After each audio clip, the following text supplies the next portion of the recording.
center, all points are the same. See if you can guess my name. I'm a circle, like the wheels on a car. Turn, turn, turn, oh I go so far. I'm a circle, like the shape of a pizza. Good, how I love to eat you. I'm a circle, I'm a circle. Hey everyone, so here we are with 10.4 inscribed angles and polygons. I know you keep enjoying these circle songs. Most likely we're probably more kindergarten songs than anything else.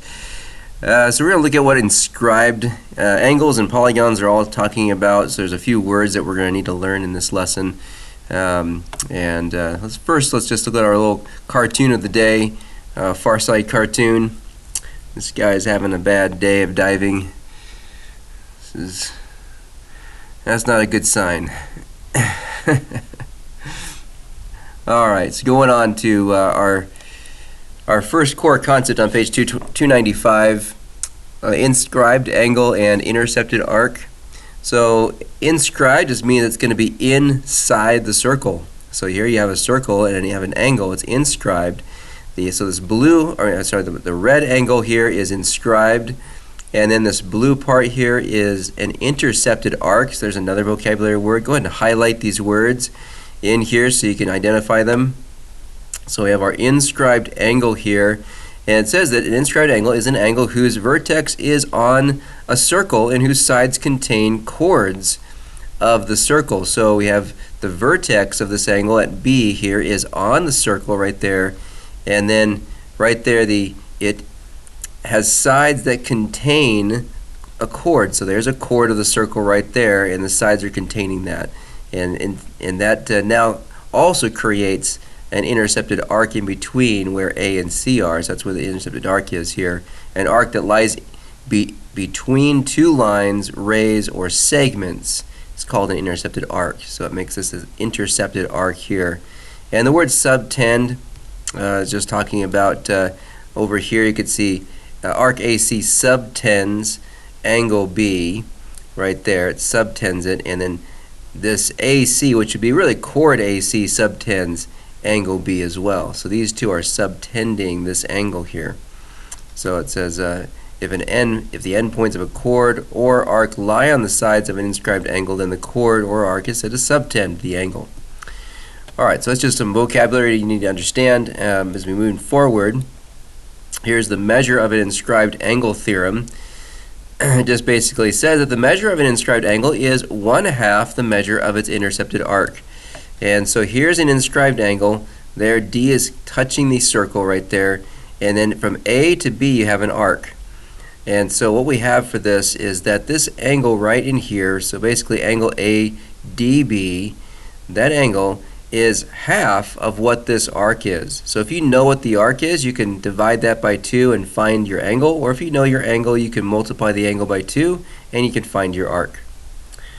Let's look at a couple examples maybe of that just real quick. You can see here's one. So here's something here. You got this is a inscribed angle, and you have another inscribed angle going this way, but this one's 50 degrees. So we know if we want to find this arc right here from Q to T, it would be twice that. Now it says here find the measure or find measure of angle T. So angle T would be here, so it would be half of this then. So half of this angle right here would go into here. That's 24. And then it wants us to find this arc here, Q to R. So we know that this one right here would be 100. And this is a diameter going straight across to R from T to R. So that means that this whole thing's got to be 180. So basically this would be 80 degrees then if this is 100, because that's 50. That's twice this up here for the intercepted arc. And so that makes that going to be 80 on the other side. So you can see that's what it's saying there. Let's look at another one. Here's another one more here. It says find the measure of RS. So RS would be this arc here. So this is 31, so we're going to have to double that to get 62 for the measure of RS. That's what they're doing there. And then it also says find the measure of STR, the angle. So STR is this angle here. Well, if we know that this is 62 it's kind of a shared intercepted arc. It's an intercepted arc for this angle here. It's also going for that angle there, the one that we need. So if that's 62, half of that goes back to 31. That's also 31 again. So that angle would be 31. And then this next theorem on page 296, we have an inscribed angles of a circle theorem. And it's basically what we were just doing. So there's the situation we had. Remember, this was 31. We said that was 62, and then this goes back to 31. So that's why we can now say this. If two inscribed angles of a circle intercept the same arc, then the angles are congruent. So arc AB is going for both of these inscribed angles right here. So that means that these two would be congruent. You can see the same thing could be true on the other side here, kind of more like the one we had. That was 31 on this side. Here's DC, we said was 62. This is also 31 over here for ADC. And those are congruent. Those are going to be congruent arcs, and congruent angles, I should say, not arcs, congruent angles, because they share the same arc here at DC. And these two on this side share the same arc of AB. So here's one that's just like it. So if you have 75, says here, given that measure of angle E right there is 75, find the measure of angle F. So the measure of this angle F is sharing the same arc, G to H, as this one is, so it's got to be 75. They are congruent to each other. So that just shows those are congruent to each other.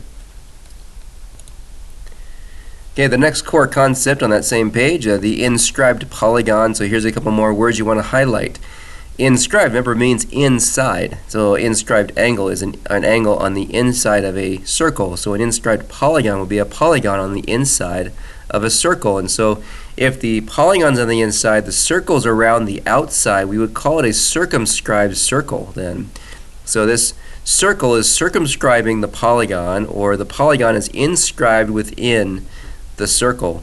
So since a polygon is an inscribed polygon when all its vertices lie on the circle. So you can see the vertices on this one, it's a pentagon because it's 5 sides. So each vertex is touching the circle.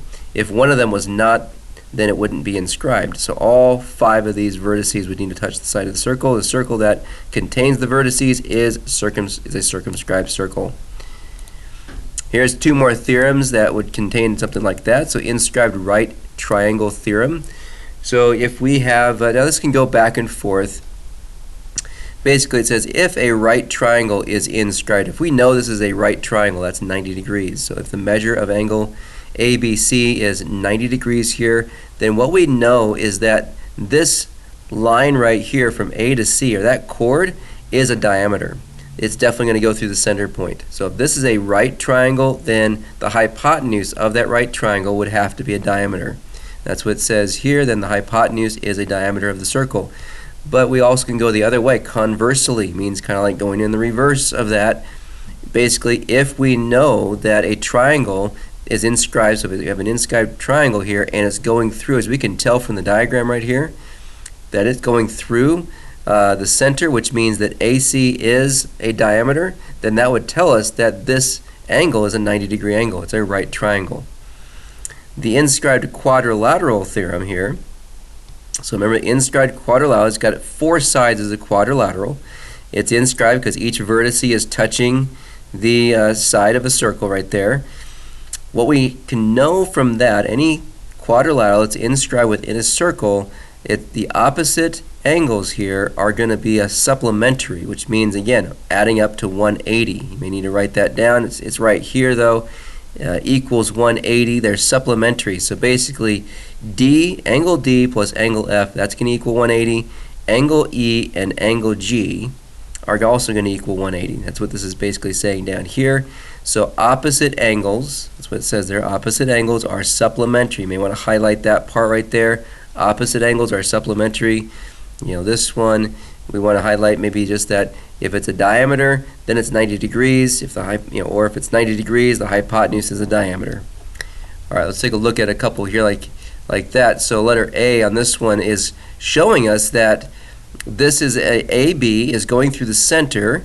It's an inscribed triangle, and AB is going through the center, which means that's a diameter. It tells us that's a hypotenuse to a right angle. So 2x is got to equal 90 degrees. And it just says find the value of each variable, so we can just solve for x there. If 2x is equal to 90 degrees, we can just say x is equal to 45 then.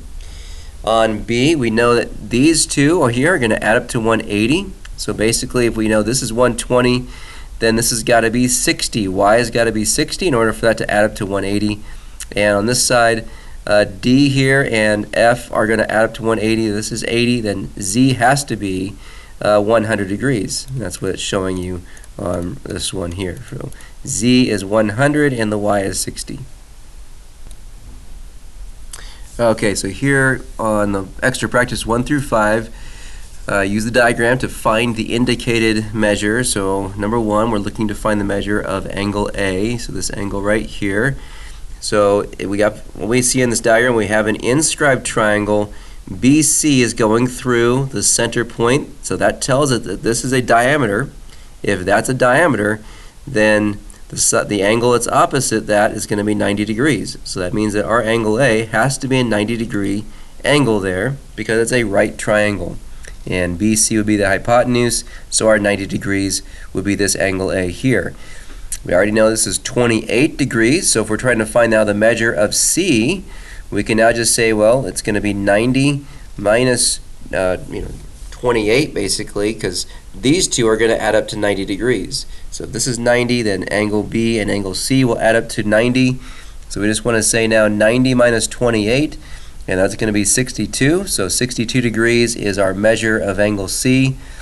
So that's all our angles in there. Then it goes on to ask us to find BC. BC would be the length of this segment BC. So if we know that this is, again, a right triangle, then we have this side AB told to us at 7.3, which is one of the legs, the longer leg. AC is told to us that it's 3.9, so we can find the hypotenuse with the Pythagorean theorem. Just do a squared plus b squared equals c squared, so we'll say 3.9 squared plus 7.3 squared equals c squared. And so now when we just actually multiply these out, so we can grab a calculator and do that, we can say 3.9 and square that. That's going to give us 15.21 here, 7.3, and if we square that, that's going to give us 53.29. So we're going to see the 15.21 plus 53.29 is equal to c squared. We've got to add those together. So we're going to add a 15.21 to that. That gives us 68.5. So this will now be 68.5 is equal to c squared. We need to take the square root of both sides now. So the square root of 68.5, you just hit the square root button now on this. That's going to be 8.27. So if I round that to one decimal place, let's just say 8.3 for this one. So it's just going to be C is approximately 8.3. Which means that's our BC. So BC is approximately 8.3 right there. 4, we have finding the measure of arc AC. So this arc here. So if we know that this angle here is 28, this is an inscribed angle. This would be the intercepted arc. So this is twice as much as this angle measure. So it's basically just 2 times 28. So we're trying to find this arc here that I highlighted in red. So 2 times that 28, that inscribed angle, will give us this arc. And so it's going to give us a 56 degrees then for that arc. And then for 5, we're trying to find the measure of arc AB over here. I'll highlight that in blue. And so for that one, basically for this one, we need to see that this plus the arc we just found is 180 degrees because it's a semicircle. So this diameter right here cuts this into a semicircle. That's going to be 180 degrees. So it's really just 180 minus our 56 there, or 2 times 62. Because we did find this angle here as well. So we could do this one in 2 ways. We could do it where we could subtract 180 minus 56 to give us the measure of this, or we could see that this is an included angle right here from A to B. That's an intercepted arc of this inscribed angle, and so it's just going to be twice as much as 62. So you can write that one down either way. You can do it so it's 124. And same thing, we would get the same thing with 180 minus 56. We'd still get 124. All right, we'll pause here for a second for a joke of the day. So what has ears but can't hear a thing?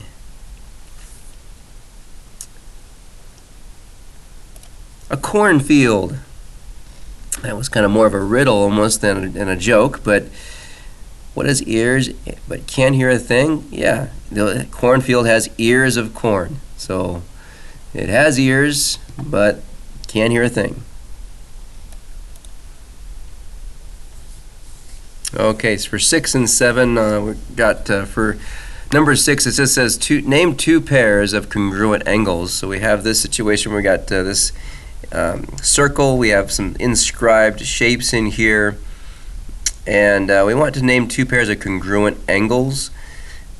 So they have to share an intercepted arc. So if we start by looking at maybe just this angle right here, B, if we look at that one, that shares the arc right here from A to D. So what else shares that same arc? Well, that would be C over here. C is going to do that. So those two are got to be congruent. And so we could say there is, we could just name these. So we would name it this way. Angle ABD, go in this direction. ABD, that's this one, is congruent to angle DCA. So DCA going this way. So that's one way we could say it. We could also do another one. We could say another one. It says name two pairs. So here's the other one. Our other one would be using like the A right here. That's going to have the intercepted arc down here of BC. And so we can say, well, that's also going to be D. D is going to also share that same intercepted arc. And so those two right there, those two angles. So we're going to say angle BAC. That's going to be this one up here. And it's congruent to angle CDB. So CDB, that's this angle here. So the top one here, use the intercepted arc. Let's go ahead and label this. The intercepted arc for that one was arc AD. So arc AD was for these two, and for the other one, it was arc BC. Those were your shared intercepted arcs. They both shared that arc. Number 7 says find the value of each variable. So this one we want to see that these two are going to add up to 180, and A and C will add up to 180. So we could start by just saying, okay, well, n plus 100 equals 180. So that's going to be these two. B plus D is going to add up to 180. They're supplementary. So you just got to subtract 100, and so it's going to give you n is equal to 80. So there's the value of that variable. And then the other direction, m plus 65 is going to equal 180. And then we just subtract 65 from both sides, and so that's going to end up giving us m is equal to 115, and there's the value of that variable. All right, so before we leave, I'm going to have you do one more thing. I'm going to have you take a little short lesson quiz, and so right here next to 7, just on the side, you probably have a little bit of space. Just go ahead and number 1 through 6. Just 1 through 6, and this is where you'll have a little answer key for your little short lesson quiz. Okay, so just 1 through 6 right here. Just write the answers down. If you need to do some scratch work, go ahead and do scratch work somewhere. But just put a little quick answer key right here for your answers. Some of them might not require scratch work. You might be able to do it in your head. So here's the first 3 problems. So 1 through 3. So here it is. So go ahead and stop the video, pause the video, and do 1 through 3, and then start it again so I can reveal the answers to you to see did you get those answers right. So number 1 through 3 just says find the measure of the red arc or angle. And so you're looking at these red angles here. This is a red arc. Here is a red angle right there. So go ahead and do 1 through 3, write down the measure of each, and then stop it, and then I'll play it again so I can show you what that's going to be.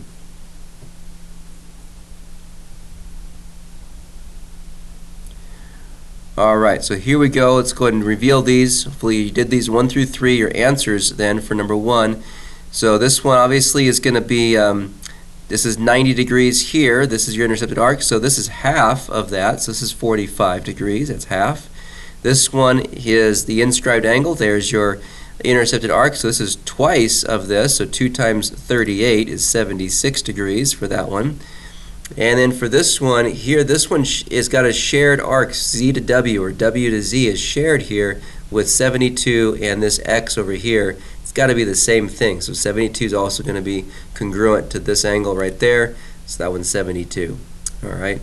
All right, let's go ahead and look at now the next three problems, 4, 5, and 6. Okay, so here's 4, 5, and 6. Do the same thing. Pause the video, and once you finish 4, 5, and 6, go ahead and play it so you can see what the answers are. You can see find the value of each variable. You're looking for the variables in each one of these. Just put the letter down, x equals, y equals for each one. Okay, so hopefully you've done 4 through 6 and you're just looking now for the answers. So here we have this inscribed triangle. So we know this is a diameter right here because it's going through the center. So this is a hypotenuse. Opposite of that, x has got to be 90 then. So if x is 90, then this y here has got to be 50 degrees, because 50 plus 40 would equal the other 90 degrees. So 90 for x, 50 for y. Over here we have the inscribed quadrilateral, so we know the opposite angles are supplementary. They add up to 180. So for x, you're just going to basically say 180 minus 82. That's going to be 98 there. And then for y, it's going to be 180 minus 68. So it's going to be 112 for y. So 98 for x, 112 for y. This one, we have to actually, maybe do a little more scratch work on this. You're going to have to say for t and v, these two here, you're going to just say 10x plus 8x, which would be 18x, will equal 180. And then divide by 18, so that's going to give you 10 for x. This will be c plus 2c minus 6, which will be actually 3c minus 6 equal to 180. That's going to get you 62 eventually when you solve that equation. All right, so that concludes our lesson for 10.4. Go ahead and continue on with doing the assignment, and I'll see you in class.